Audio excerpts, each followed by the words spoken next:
ఇక్కడికి విచ్చేసిన బండ్ల గణేష్ గారి మిత్రులకు, షాద్ నగర్ ప్రజలకు, ఆయన శ్రేయోభిలాషులకు అందరికీ పేరు పేరున నమస్కారాలండి.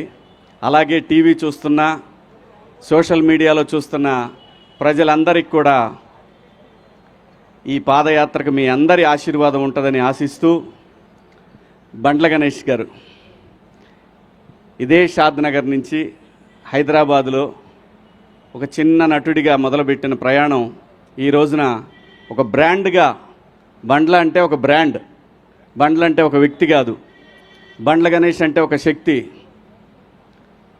పర్సనల్గా నాకు గణేష్ అన్నతోటి నాకున్న పరిచయం 30 సంవత్సరాల పైమాటే, 32 ఏళ్ళు. నాకు మొదటిసారి కలిసినప్పుడు కరెక్ట్గా వారం 10 రోజుల్లోనే ఆర్టిస్ట్గా చేస్తున్నప్పుడు నాకు కమ్యూనికేషన్ లేదు.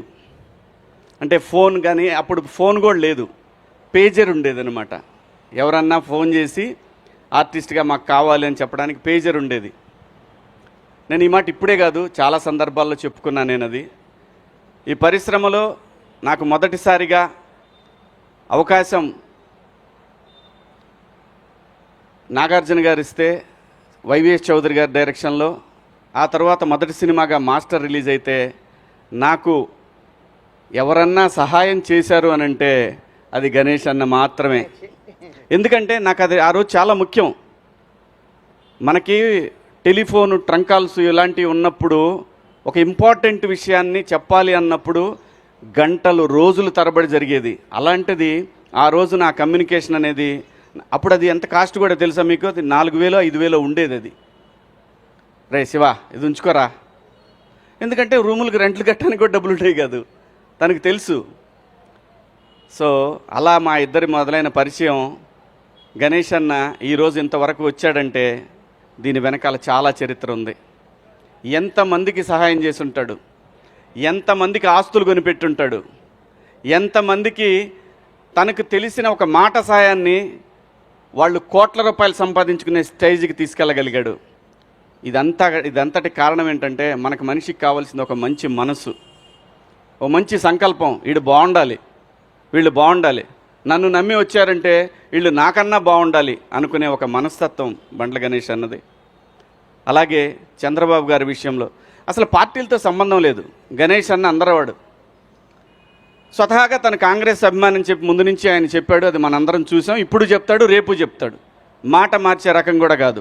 ఒకవేళ తప్పు చేస్తే లేదు లేబ్బాయి పొరపాటు అయిపోయిందని చెప్పే రకం. అది ఎవరికి ఉంటుందంటే ఒక నిజాయితీపరుడికి మాత్రమే అటువంటి లక్షణం ఉంటుంది. తప్పు జరిగినప్పుడు క్షమాపణ చెప్పడం తప్పు కాదు, పొరపాటు జరిగినప్పుడు నేను మన్నించండి అంటాం తప్పు కాదు. అలాంటి ఒక మంచి మనిషి అంటే బండ్ల గణేష్ గారు. ఏదో ఇప్పుడు చంద్రబాబు గారు ఎందుకు అనుకోవాలి అసలు చంద్రబాబు నాయుడు గారి గురించి? ఆయనకి చంద్రబాబు నాయుడు గారు చేసిందేముంది? ఏమీ లేదు. కానీ సమాజానికి చేసిన దాన్ని తన గుండెల మీదకి తీసుకొని ఇన్ని కోట్ల మందికి జీవితాలను ఇచ్చిన మహాన్ మనిషి జైల్లో ఉండటం ఏంటనేది ఆయన మనసులో పడింది. ఆ రోజున పడి ఒక ఏదైతే మనకి కృష్ణా గోదావరి నదులు ఒక చిన్న డ్రాప్తోనే మొదలవుతాయి, అలాంటి ఒక డ్రాపు ఒక మహా ఉద్యమంగా మార్చగలిగాడు.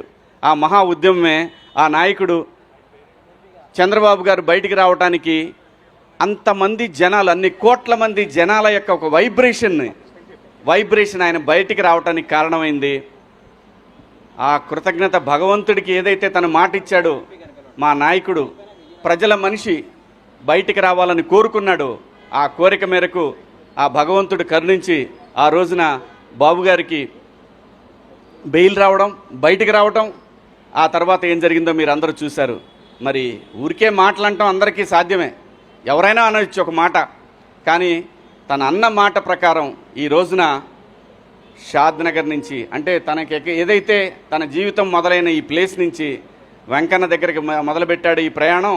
ఇవాళ తను ఒక 40-50 మందితోటి మొదలు పెడుతున్నాడేమో, కానీ ఇది అక్కడికి వెళ్ళేసరికి ఒక మహాసముద్రంలాగా మారిద్ది. మనందరం చూస్తాం. నేను కూడా వస్తాను నీతో అన్నాడు. నువ్వు కాదబ్బాయి, నువ్వు అక్కడ దాకొద్దు, నువ్వు బయలుదేరే దగ్గర ఉంటే చాలు అని అన్నాడు. ఎందుకంటే ఇది తను చేసేది దేని గురించి? తనకేం లాభం లేదు, దీంట్లో తనకు వచ్చేది లేదు. డైరెక్ట్గా నా ఇక్కడి నుంచి బస్కి వెళ్ళిపోయి శుభ్రంగా ఫ్లైట్కి వెళ్ళిపోయి దర్శనం చేసుకొని రావచ్చు.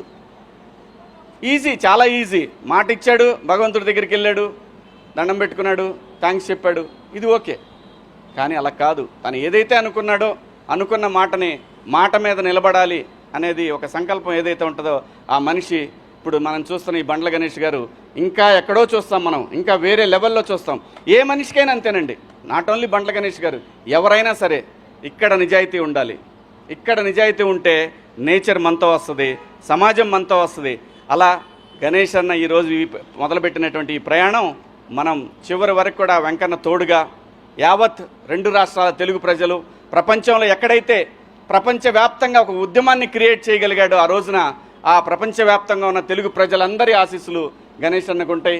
మా అందరి అభిమానంతో ఆయన ఎటువంటి అడ్డంకులు లేకుండా స్వామివారి దగ్గరికి ప్రయాణిస్తాడు. స్వామివారి దర్శనం రోజున ఖచ్చితంగా ఎక్కడున్నా సరే నన్ను కూడా భగవంతుడు అక్కడ దాకా తీసుకెళ్లాలని కోరుకుంటున్నాను. ఖచ్చితంగా గణేష్ అన్న థ్యాంక్ యూ. నీ మంచి మనస్సు, నీ నిజాయితీయే నిన్ను నడిపిస్తూ ఉంది. ఎక్కడ గణేష్ అన్న నాకు ఆ రోజు 32 ఏళ్ల క్రితం తలుచుకుంటే అసలు ఎలా మారిపోతుంది జీవితం అంటే సంకల్పం అండి. ఏ మనిషికైనా సరే నాకు అది కావాలి, ఆ టార్గెటెడ్గా నిజాయితీగా పనిచేస్తే దానికి బండ్ల గణేష్ అన్న అవ్వచ్చు. బండ్లు అనేది ఒక బ్రాండ్.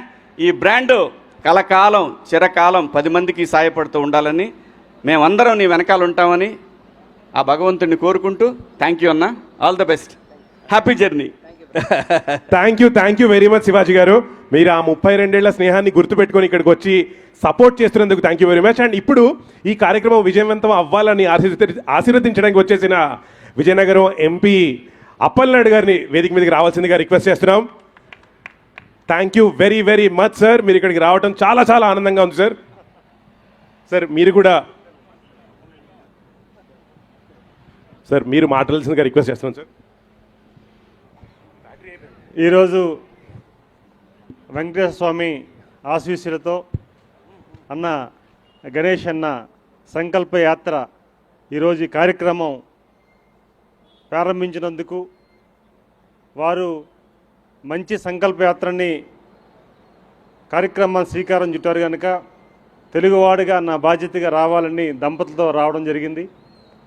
ఈరోజు సోమవారం ఆశీస్సులు వారికి మనకి ఉండాలని, వారు చేస్తున్న ఈ సంకల్ప యాత్ర చాలా గొప్పదని చెప్పాలి. ఎందుకంటే ఆ రోజు మహనీయుడు చంద్రబాబు నాయుడు గారు కష్టాలు ఉండేటప్పుడు వారు అండగా ఉండి వారికి నా బాధ్యతగా నేను అండగా ఉండాలని వారు సంఘీభావం చెప్పి ఎంతోమందికి స్ఫూర్తినిచ్చారు. ఆ రోజే నేను కలిశాను, వారికి చెప్పాను, అన్న చాలా మంచి కార్యక్రమం చేశావు, అండగా ఉన్నామని చెప్పేసి కలవడం జరిగింది. వారితో పాటు దేశ విదేశాల్లో ఉన్న ప్రతి తెలుగువాడు కూడా స్పందించి ఆ రోజు సంకల్పించారు. వారు కూడా శివాజీ గారు కూడా స్పందించి వారికి అండగా ఉన్న సందర్భాలు గుర్తు చేసుకోవాలి. అయితే అన్న చేస్తున్న సంకల్ప యాత్రకి చాలామంది తెలుగు ప్రజలు కూడా సంఘీభావం చెప్తున్నారు. వారు చెప్పినట్లుగా, శివాజీ గారు చెప్పినట్లుగా 100% ఇక్కడ బయలుదేరిన వారు 10 సంఖ్యలో ఉండొచ్చు, కానీ చివరి చేరే వరకు మాత్రం ఖచ్చితంగా వేల మంది చేరే పరిస్థితి కనిపిస్తుంది. ఖచ్చితంగా ఈ యాత్ర సోమవారం ఆశీర్వాదంతో ముందుకు నడుస్తుంది. అలాగే మేము కూడా ఇప్పుడు అనుకున్నాం, ఖచ్చితంగా చివర అక్కడ కూడా వారితో సోమవారం దర్శనం కూడా చేయాలనుకుంటున్నాం. చాలామంది ముందుకు వస్తున్నారు. అలాగే ఈరోజు ఈ కార్యక్రమం అత్యంత దీక్షతో జరుగుతున్న కార్యక్రమానికి స్వామి ఆశీర్వాదం పూర్తిగా ఉంటుందని, ఈరోజు వారు ప్రయాణం శివాజీ గారు చెప్పారు, మేము కూడా చాలా సందర్భాల్లో చదివాం వారి కోసం. వారు మాట తీరు కానీ, వారు ప్రేమ అభిమానం కానీ, ఎక్కడ కలిసినా సరే ప్రతి ఒక్కరిని కూడా చిన్న పెద్ద తేడా లేకుండా అందరినీ ప్రేమగా చూసి గౌరవించి చూసిన సందర్భాలు ఉన్నాయి. వారిని తెలుసుకొని నేను చాలా సందర్భాల్లో ఫోన్ చేసి కలిసిన సందర్భాలు ఉన్నాయి. అలాగే సమాజానికి ఏది మంచి జరుగుతుందో ఆ దిశగా ప్రయాణం చేయాలని అనుకున్న వ్యక్తి ఈరోజు సోమవారం ఆశీస్సులతో వారు ఈరోజు తెలుగు రాష్ట్రాల్లో ఒక మంచి వ్యక్తిగా, అందరినీ ప్రేమగా చూసే వ్యక్తిగా ఉండడం అనేది